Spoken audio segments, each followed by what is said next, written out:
everyone. My name's Arushi, and I'm a grade 8 student from Toronto. Today, I'll be talking about how I used Python for planetary defense. In particular, how I was able to measure the success of NASA's DART mission. Asteroid collision risks are real, and sometimes they do happen.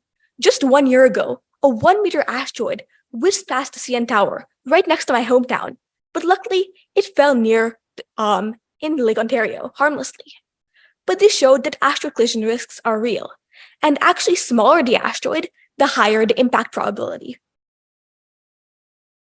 Currently, hundreds of near-Earth asteroids are being discovered every month, and this is outpacing their analysis by the astronomy community.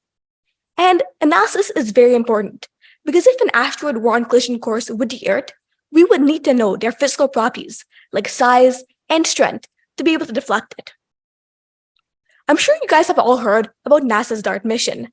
The mission where last year they tried to impact a binary asteroid system that changed the mutual orbital period. Mighty NASA projects inspire imagination. And this made me think, what if I, myself, could create an algorithm to measure the physical properties of near-Earth asteroids? What if I could apply it to the Didymos binary system to be able to measure the physical properties before and after the impact? And finally, what if I, myself, could actually determine the success of NASA's DART mission?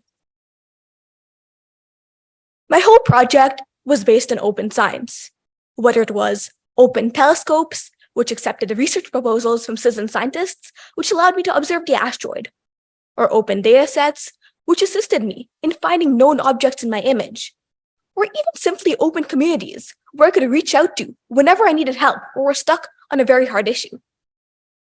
Of course, one thing I cannot forget is open programming languages and libraries, which often helped me during my project. So this is a map of all the telescopes I used during my research. These telescopes were spread out all around the world in places like Canada, Chile, and the United States. In whole, I got over 55 hours of observations of the Didymos binary system. These observations were spread before, during, and after the DART impact. How did I analyze these images?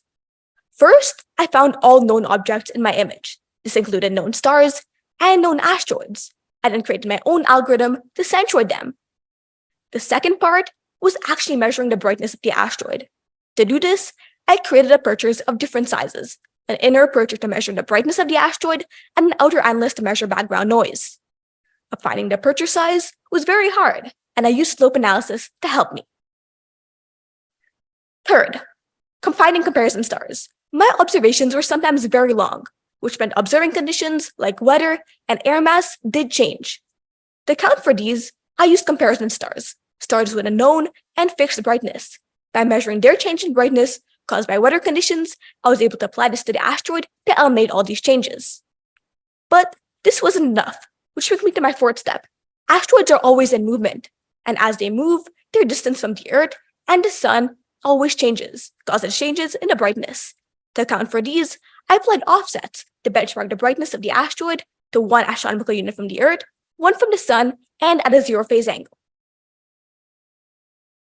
Now is the interesting part. I had my light curves, and I had to find the rotation period of the asteroid.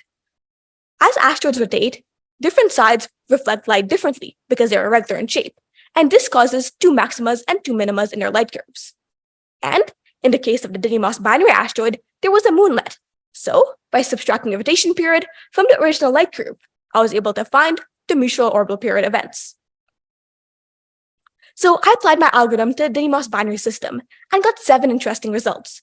First, I found the absolute magnitude of Didymos to be 18.03 and its size 820 meters.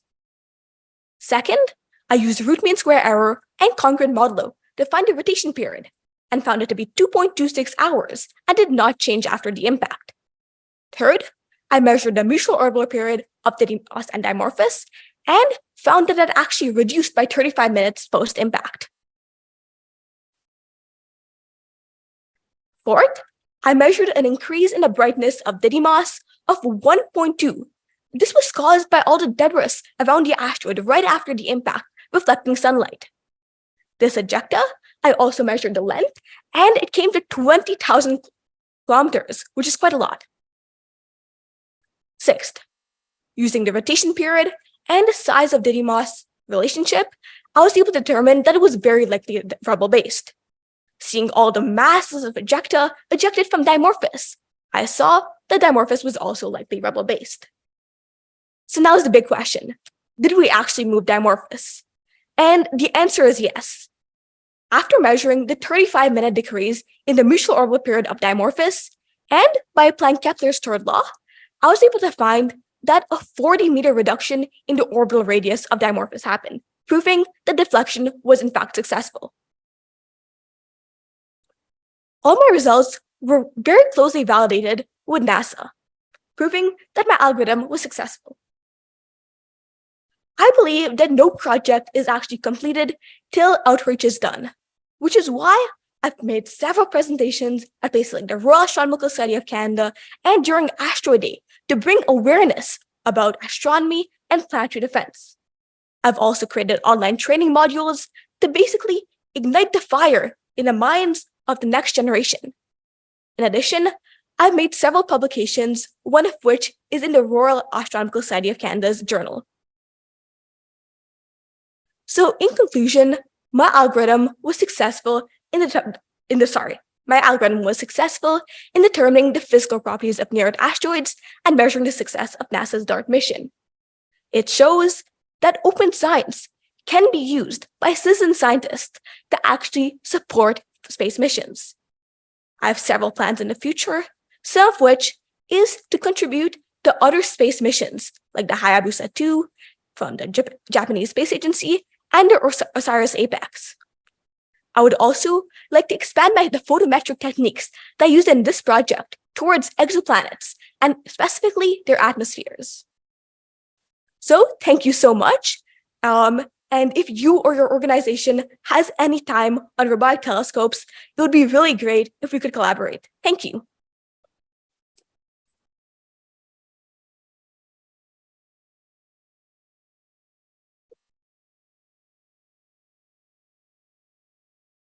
Well, that is very impressive.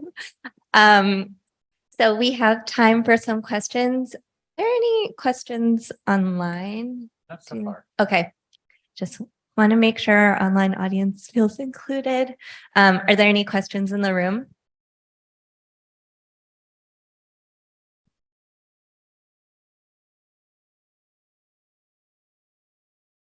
Hi, very cool research. Didymos impact was awesome. DART was really cool. And it's really neat that you managed to get good agreement with the values measured by NASA. That's really, really cool, especially using this open resources. Part of what I was wondering is what further resources would you have wanted to have access to that could have made this process easier for you or for other citizen scientists who want to participate in this way? That's a great question. Thanks. And I think one of the main goals of my project was so that it could be done by data that's publicly available, open resources, so that anyone can replicate it. One thing I did find is that I think that several open data sets were slightly harder to find, one of which was perhaps the active database. So I think raising awareness and actually publicly advertising all of these open data sets that are available to everyone is a big factor that needs to be done. Are there any other questions? Yeah, amazing talk and amazing work. Very impressive. Were you able to make any measurements of the ejecta cone, angle, impact, things like that? So far, I'm still currently working on making more measurements of the ejecta. I started by measuring the ejecta length, which I found the max to be 20,000 kilometers. But now I'm looking on actually creating apertures of different sizes to measure actually where the density of the ejecta came from, and perhaps even do further research on the angular momentum.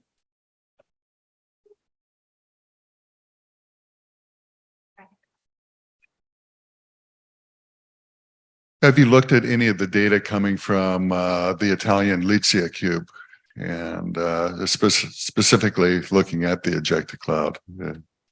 Not yet for sure. But I think looking at data from both the Draco camera as well as the data that was captured by Licia Cube would be very interesting because this would allow me to get actual close-ups on the asteroid, whereas all my previous research has been done from ground-based telescopes. Let's talk. I'll put you in touch with the PI for Lizia. That would be amazing. Thank you.